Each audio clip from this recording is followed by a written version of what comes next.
continue sa pratique en psychiatrie et fait de la radio sur le web. Partagé. Infatigable Doc Mayou. Article réservé aux abonnés. Chronique, il n'y a pas grand-chose qui peut arrêter le Doc Mayou. Ni une pandémie, ni un ordre professionnel, ni la perte d'un micro.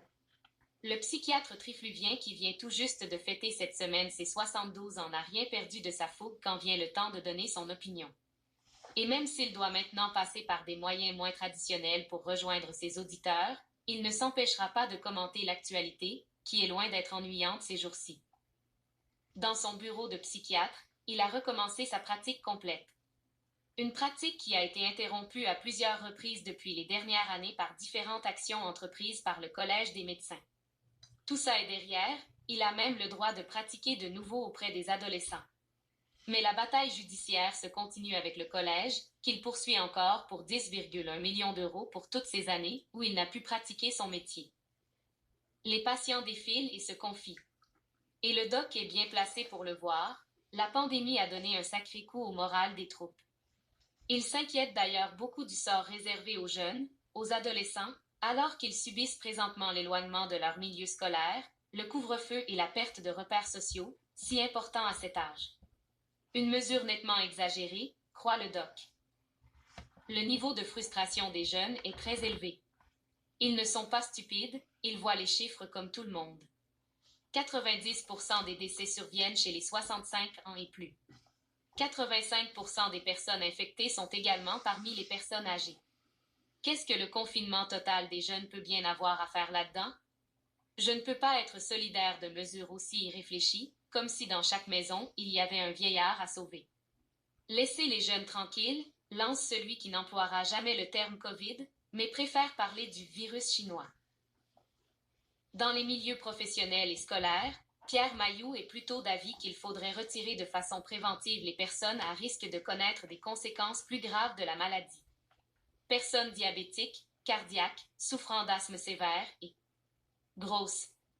Le doc n'a jamais eu l'habitude de mettre des gants blancs, ce n'est certainement pas à 72 ans qu'il va commencer. C'est ce que je recommande, un retrait préventif, à plein salaire, de ces personnes. Ce sont elles qu'on doit protéger du virus chinois et de ses complications. Mais confiner l'ensemble de nos jeunes pour sauver des vies, on est loin de notre profit, martèle Théil. Mais dans son bureau, la différence n'est pas si notée quant au nombre de jeunes qui consultent. Selon lui, c'est surtout les parents qui ventilent ce qu'ils vivent à la maison. On les prive de leur milieu scolaire, de la socialisation avec leur père. Qu'est-ce qu'il leur reste? D'être devant les écrans et d'aller se lamenter sur les réseaux sociaux. Ça prend de bons parents aussi pour arriver à traverser ça, à assurer une plus grande surveillance, du soutien, constate le doc.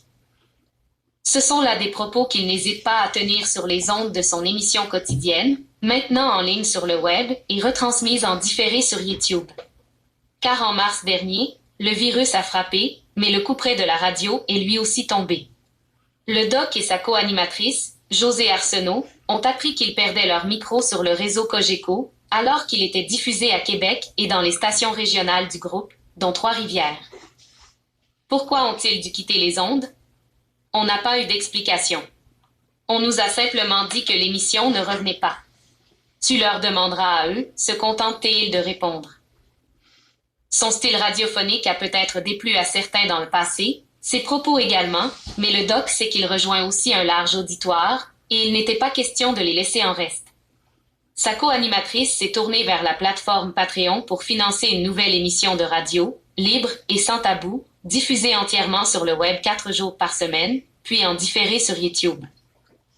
Quelques milliers d'auditeurs paient un abonnement pour les entendre chaque jour, et les vidéos de ces coups de gueule rediffusés sur YouTube ont déjà atteint plus de 230 000 visionnements.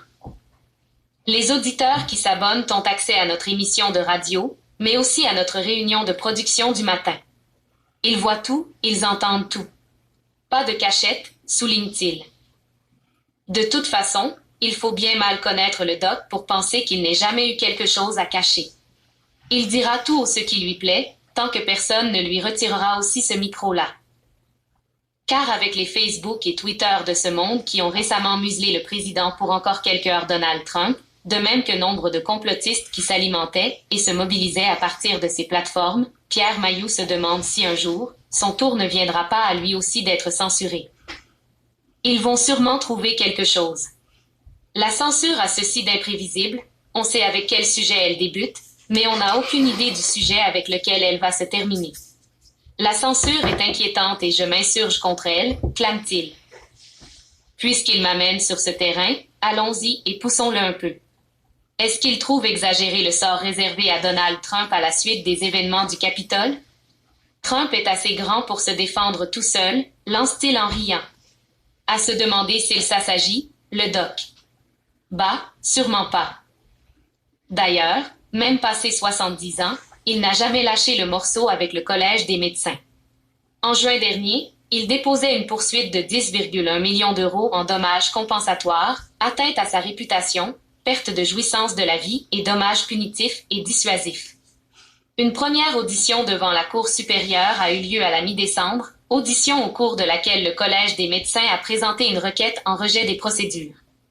La cause a été prise en délibéré. On en est là, résume-t-il.